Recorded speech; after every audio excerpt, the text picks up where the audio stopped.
The country's first penguin underpass has hit an unexpected snag, with Oamaru locals upset about a fence around it. The tunnel project next to the town's blue penguin colony was set up to protect the birds from traffic and tourists, but has the opportunity for a potential tourist attraction somewhat backfired?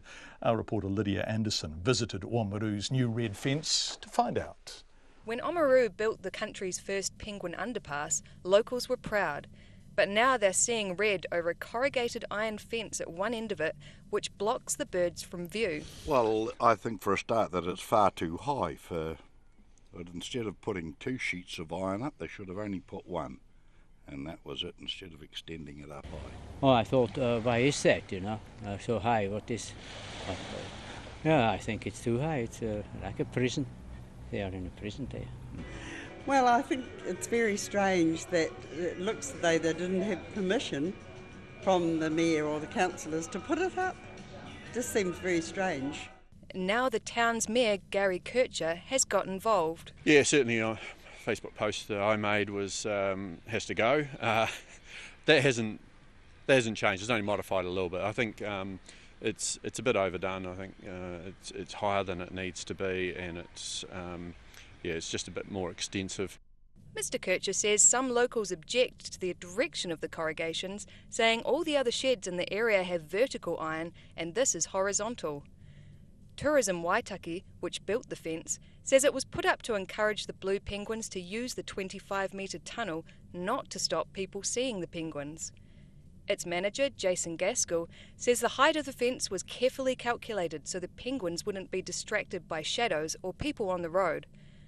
But he acknowledges his agency should have consulted more widely before putting the fence up. Could it be shorter? Probably, possibly. Those are things that we're quite happy to investigate and to discuss with the interested parties. Really all we're trying to do is get the best wildlife outcome and the best outcome for the people who are interested in using this part of the harbour. The tunnel was completed last week and staff have been working out ways to lure the wild blue penguins through it.